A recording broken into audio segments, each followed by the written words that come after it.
الحمد للہ کفا وسلام علی عبادہ الذین اصطفیٰ اما بعد۔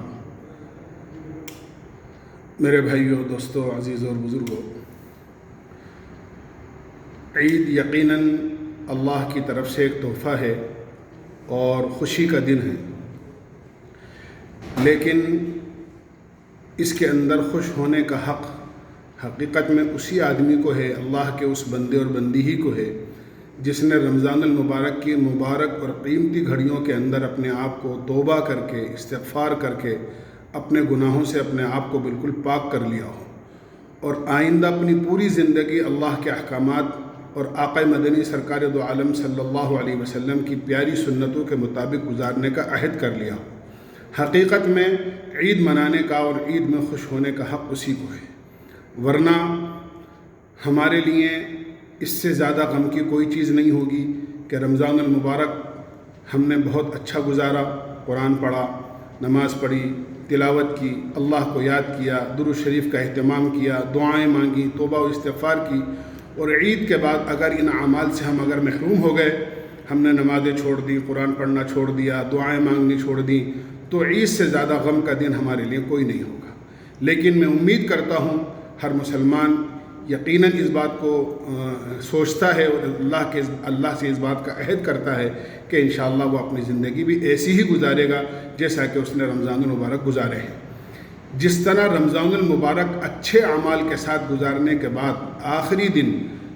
عید تحفے کی شکل میں اللہ کی طرف سے ملتی ہے، اگر آدمی کی پوری زندگی ایسی ہی ہو جائے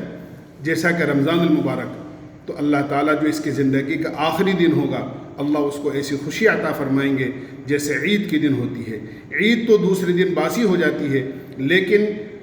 اچھی زندگی گزارنے کے بعد جب آخرت کی زندگی شروع ہوگی اور موت کا جو دن ہوگا، انشاءاللہ وہ خوشی ایسی میسر ہوگی کہ دن بدن اس خوشی کے اندر اضافہ ہی ہوتا چلا جائے گا۔ دوسری بات یہ ہے کہ عید یقیناً خوشی کا دن ہے، لیکن ہمیں اس میں بڑی ہدایات ہے۔ ہمیں قرآن و حدیث کے ذریعے سے اس بات کا حکم دیا گیا ہے کہ اگر کوئی تکلیف آئے تو ہم گھبرائیں نہیں، اور اگر کوئی خوشی میسر ہو تو ہم اترائیں نہیں، اعتدال اپنے اندر قائم رکھیں۔ لا تأسوا علی ما فاتکم ولا تفرحوا بما آتاکم، کہ اگر کوئی تکلیف آ جائے تو گھبراؤ مت، اور خوشی میسر ہو جائے تو اتراؤ مت۔ ہماری اس خوشی کے دن میں کسی بھی قسم کی جانی یا مالی کسی کو تکلیف پہنچانا یا اپنے جان و مال کو ضائع کرنا ایسا ہرگز نہیں ہوتا ہے۔ جیسے لوگ بعض مرتبہ اپنے مال کو پتنگ اڑا کر اپنے مال میں ہوا لگا دیتے ہیں، بعض موقع پر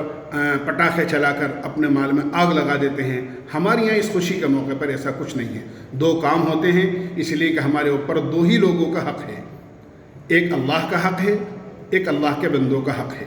اللہ کا حق تو اس خوشی کے اندر عید کی نماز 2 رکعت نماز واجب پڑھ کے ادا کر دیا جاتا ہے۔ عید کے موقع پر چاہے عید الاضحیٰ ہو، چاہے عید الفطر ہو، تمام مسلمان عید کی نماز ادا کرتے ہیں تاکہ اللہ کا اس عید کے شکریہ کے اندر شکرانہ ادا کریں۔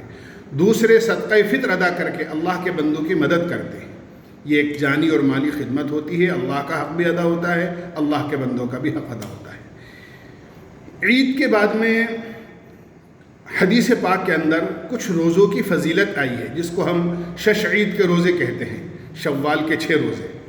اگر ان روزوں کا اہتمام کر لے رمضان المبارک کے روزے کے بعد تو انشاءاللہ اللہ کی ذات سے امید ہے، حدیث میں آتا ہے من صام رمضان ثم اتبعہ 6 من شوال کان کصیام الدہر۔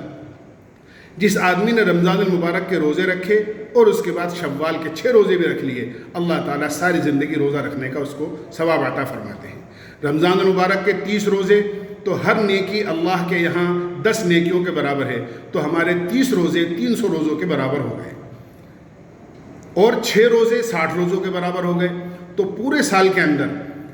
360 تقریباً کچھ کم و بیشی کے ساتھ میں اتنے ہی دن ہوتے ہیں۔ اگر کوئی آدمی رمضان المبارک کے ساتھ 6 روزوں کا اہتمام کر لے تو اللہ تعالیٰ ساری زندگی روزہ رکھنے کا ثواب اس کو عطا فرماتے ہیں۔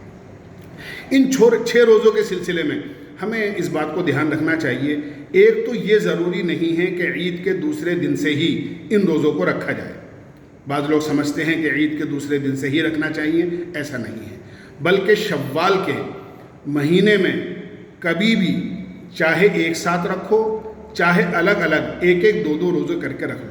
شوال کا مہینہ ختم ہونے سے پہلے پہلے کسی بھی موقع پر چاہے جمعے کا رکھیں, جمعرات کا رکھیں, پیر کا رکھیں, ایک ساتھ رکھیں, علیحدہ علیحدہ رکھیں. ہم نے 6 روزے اگر رکھ لیے ہیں تو انشاءاللہ عید کے 6 روزوں کا ثواب ہمیں ملے گا, اور رمضان المبارک کے 30 اور یہ 6 روزے انشاءاللہ پورے سال بلکہ پوری زندگی روزے رکھنے کا ثواب اللہ تعالی ہمیں عطا فرمائیں گے. اللہ ہمیں اس کی توفیق عطا فرمائے. وآخر دعوانا الحمدللہ.